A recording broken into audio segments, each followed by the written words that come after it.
Hello friends, welcome to our U&V cooking. இன்னைக்கு நம்ம சேனல்ல குட்டீஸ்க்குலாம் ரொம்பவே பிடிச்ச மாதிரியான ஒரு ஸ்வீட் அண்ட் ஸ்நாக்ஸ் ரெசிபி தாங்க நம்ம செய்ய போகிறோம். இது பார்த்தீங்கன்னா நல்லா க்ரன்ச்சியாக இருக்குங்க. டேஸ்ட்டு ரொம்பவே நல்லாயிருக்கும். ஒன்ஸ் நீங்கள் உங்கள் குட்டீஸ்க்கு செஞ்சு கொடுத்துட்டீங்கன்னா கண்டிப்பாக வந்து எகெயின் செய்ய சொல்லி கேட்பாங்கங்க. அந்த அளவுக்கு டேஸ்ட்டான க்ரன்ச்சியான ஒரு ஸ்வீட் ரெசிபி நம்ம வீட்டிலையே எவ்வளோ ஈஸியாக செய்யலான்னு பார்க்கலாம். வாங்க ஃப்ரெண்ட்ஸ், அதுக்கு தேவையான பொருட்கள்.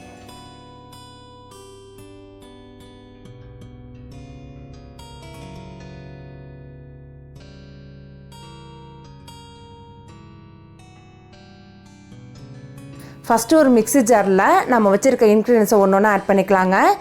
நான் இன்றைக்கி ஸ்வீட் சேர்த்துக்கு மைதா பார்த்திங்கன்னா 75 கிராம்ஸ் எடுத்துருக்காங்க. சுகர் வந்து 50 கிராம்ஸும், கார்ன் மாவு வந்து 37 கிராம்ஸ், அரிசி மாவு வந்து 37 கிராம்ஸும், ஒரு எக்கு சேர்த்துக்கலாம்.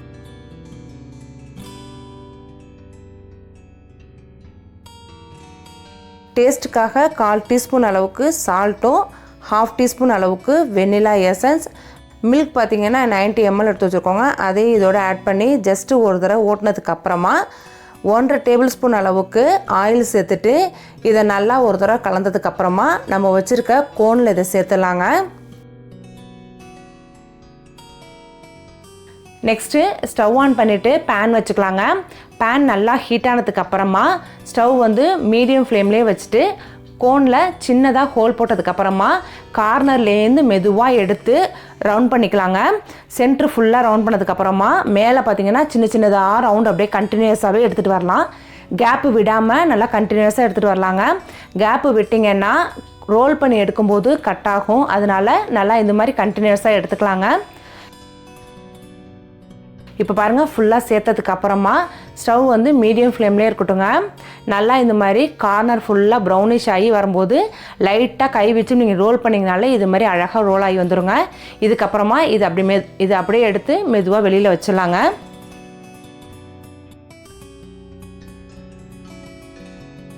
இது மாதிரியே நம்ம வச்சுருக்க மாவு எல்லாத்தையுமே ஸ்வீட் செஞ்சு எடுத்துக்கலாங்க. இது செய்யும்போது ஸ்டவ் வந்து மீடியம் ஃப்ளேம்லேயே வச்சுங்க. ஹை ஃப்ளேமில் இருந்ததுன்னா சீக்கிரமாக கரிஞ்சிருங்க. அப்போ வந்து நல்லா க்ரன்ச்சியாக வராது. அதனால் மீடியம் ஃப்ளேம்லேயே வச்சு நம்ம கொஞ்சம் கொஞ்சமாக சேர்த்து ஒன்று ஒன்றா அதுமாரி நம்ம ரோல் பண்ணி எடுத்துக்கலாங்க. அவ்வளோதான் ஃப்ரெண்ட்ஸ், நம்மளோட க்ரன்ச்சியான ஸ்வீட் ரெசிபி செம்மையாக ரெடி ஆகிட்டு.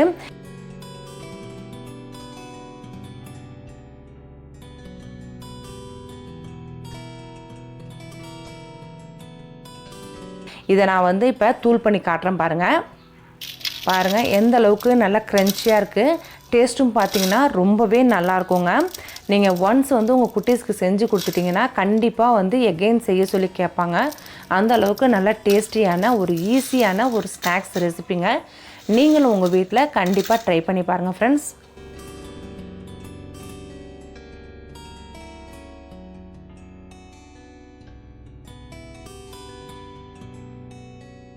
இந்த வீடியோ உங்களுக்கு பிடிச்சிருந்தா லைக் பண்ணுங்க, ஷேர் பண்ணுங்க, கமெண்ட்ஸ் பண்ணுங்க, அப்புறம் சப்ஸ்கிரைபும் பண்ணுங்க. தேங்க்ஸ் ஃபார் வாட்சிங். டேஸ்டாக சமைப்போம், வேஸ்ட் பண்ணாமல் சாப்பிடுவோம். டாடா.